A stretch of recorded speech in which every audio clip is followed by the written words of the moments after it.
What's up, y'all? It is your girl Abiyala Akani, and today you're going to learn how to safely teach inversions with my signature non-performative yoga method.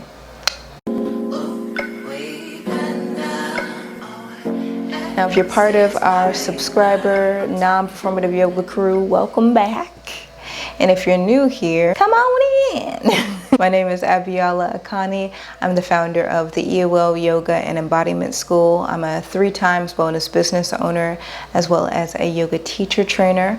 We've graduated 5 cohorts within my 200-hour non-performative yoga teacher training, where we focus on teaching you accessible yoga to optimize your daily recovery and build confidence to lead accessible yoga classes and workshops outside of the traditional yoga studio model so that you're able to bring yoga back to the real public. And today we're going to be talking about inversions, why they are somewhat important for you to teach, especially if you're supporting communities of color who experience high levels of stress and dysregulation within their bodies. Now, I'm going to be breaking this video down into 3 key points that are layered into our non-performative yoga methodology, but I'm only going to focus on 3 points that are going to really support you in safely inverting your students. Now, before we get into that, I want to talk a little bit about this conversation of accessibility or inaccessibility as a yoga teacher. Now, when I started my yoga journey, when I got my first 200-hour yoga certification, there was a lot of sameness in the yoga industry, a lot of same bodies, a lot of same abilities, and as a result, a lot of acrobatic yoga postures that not everyone could really do. And that led to a lot of inaccessibility. In this day and age, it's completely different. There's a lot of diverse yoga instructors, folks with different bodies teaching the practice of yoga, which is really dope. And what I'm noticing is that a lot of folks are so afraid of being inaccessible that they don't support their students in expanding outside of their comfort zone, and instead focus on a lot of restorative, more meditative yoga sequencing that keeps people comfortable. Now, our 200-hour non-performative yoga teacher training really focuses on nervous system regulation in addition to active recovery and rest for majority of populations who are experiencing high levels of stress and dysregulation, which oftentimes for us looks like supporting populations of color. And the reason why we desperately need nervous system regulation and nervous system support is because we need to get out of our comfort zone. We need to feel safer in our bodies and more empowered in our bodies. Now, the way that we support different bodies is providing accessible yoga, but making multiple pose groups accessible for different bodies. What I'm noticing now is that there's a lot of teachers out there who are afraid of being inaccessible, and so they relegate their postures and what they sequence to only a handful of postures because they're looking at a certain level of pose groups as completely inaccessible. That could be inversions, that could be arm balances, things that are really going to physically challenge the body. Maybe you might be subconsciously labeling as inaccessible, and I'm going to tell you that's not true. Any posture can be accessible. It's just a matter of how you sequence it, which is part of the non-performative yoga method that I'm going to be teaching you today.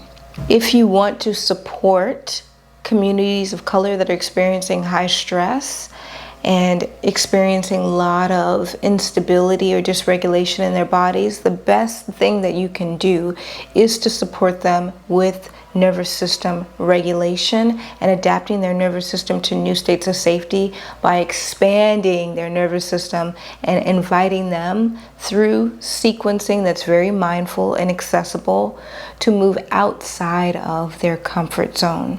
We want to make sure that we're expanding students or guiding students outside of their their comfort zone into something called your growth zone. That's that parasympathetic nervous system activation. That is where you're in your rest and digest center, where most people are not abiding. They're usually in their panic zone or their pain zone in fight or flight. We want to get you in that sweet spot in your growth zone where you're actually adapting your nervous system to new states of safety and expanding the edges of your nervous system as well, which is going to support you with cultivating greater levels of confidence and taking confident action from a greater level of self-conviction and self-belief off of the mat. That's what we want to see, because that supports the behavioral changes that allows you to lead a life of well-being. Now let's get into those points, honey. Now you'll notice that when I'm talking about these points, I'm not teaching you the anatomy. I'm not getting down on the floor with you and doing all that, which I see a lot of yoga teacher trainers or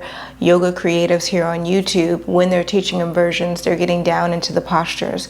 However, what you need to really focus on if you want to incorporate inversions safely into your sequence is to focus on intelligent sequencing. Your sequencing infrastructure is everything, which leads me to my number one point: building intelligent yoga sequences with an intuitive sequencing infrastructure format that allows you to plug and play different pose groups and order your poses systematically so that they intuitively progress your students to a peak, and provides the option for them to digress out of a peak posture if it feels unsafe.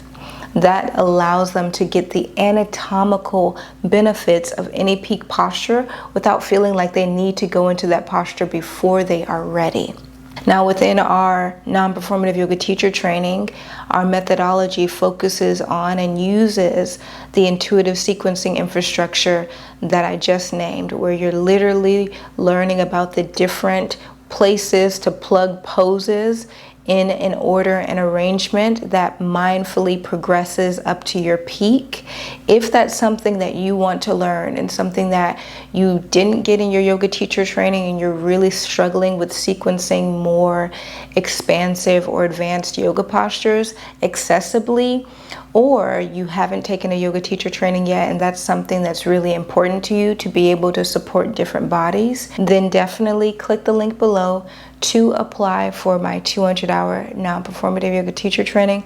We are accepting applications right now and I would love to have you. I also wanted to really bring light to this point because of this comment that I got from a fellow yoga teacher on YouTube. I'm going to read it out loud.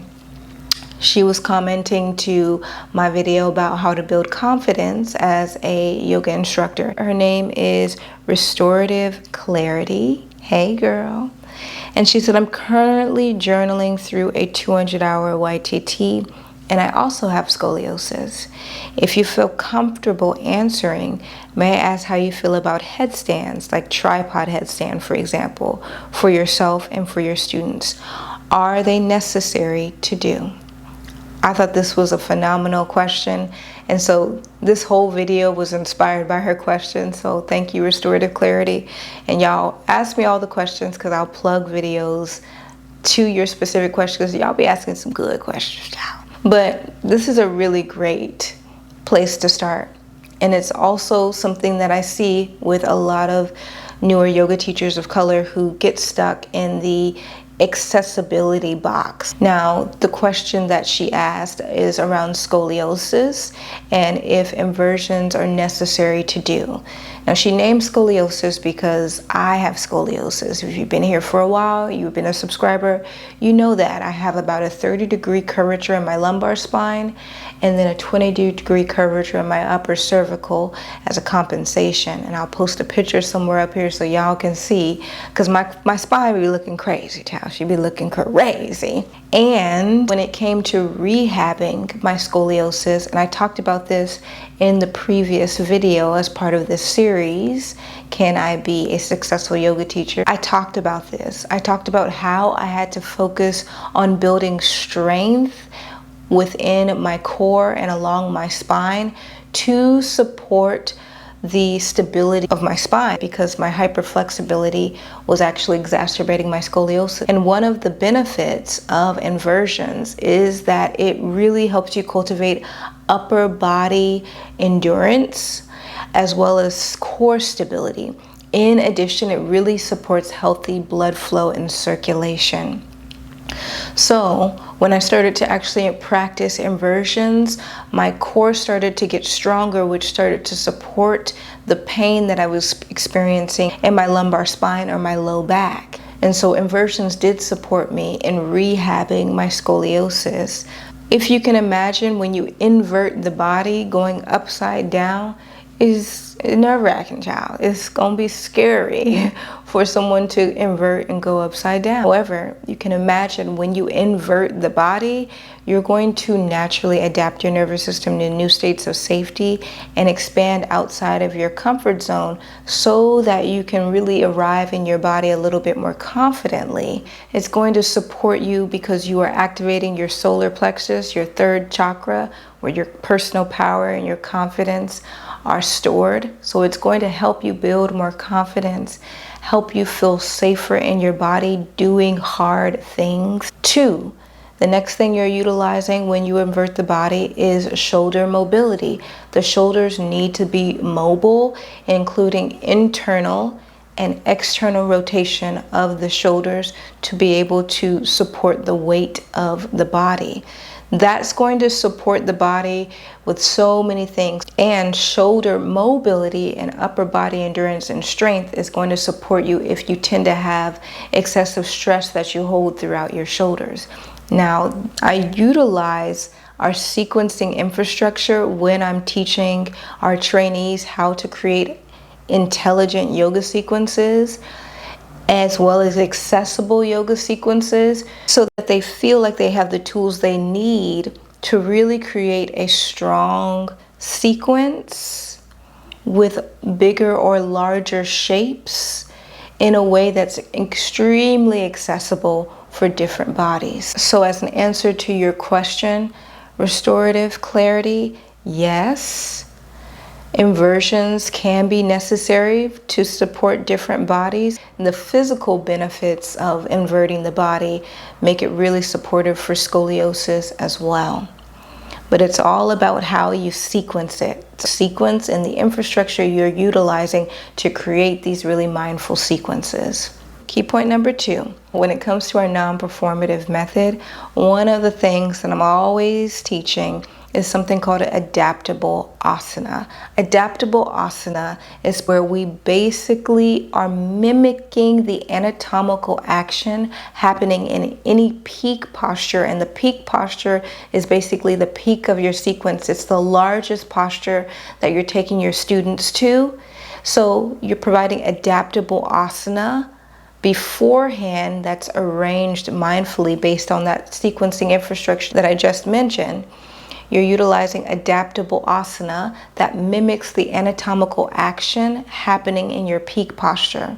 So that could look like, for example, modified warrior 2. When I'm teaching warrior 2, before I take my students into warrior 2, I will teach them modified or a variation of warrior 2 so that they can experience the anatomical actions happening in the posture, which is posterior chain activation, activation of the back line of the body, and activation of the glutes, pulling the tailbone down to avoid hyperextension, feeling themselves open up through their hip flexors by pulling the tailbone down, and experiencing all of these sensations in their body first so they know the muscles that need to be activated by the time they come into the full expression of warrior 2. And if they're struggling with a level of instability or balance, they can always prop down to the digression of the posture. They can come back to modified warrior 2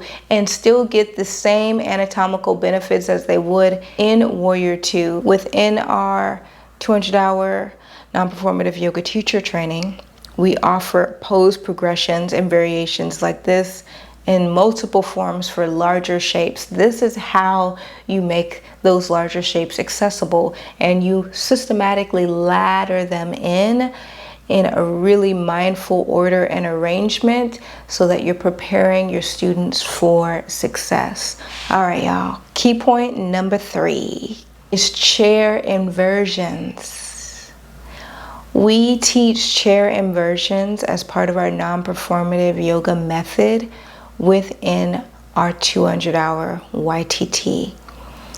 And this allows multiple diverse bodies to safely invert so that they can experience the anatomical actions and body parts that need to be engaged when you are inverting, to be able to invert safely. And we do this after we've prepped the body mindfully, utilizing that intuitive sequencing infrastructure and filled that sequencing infrastructure with adaptable asana, adaptable postures that mimic the anatomical action of the peak pose. Now you can see here, this is Danny.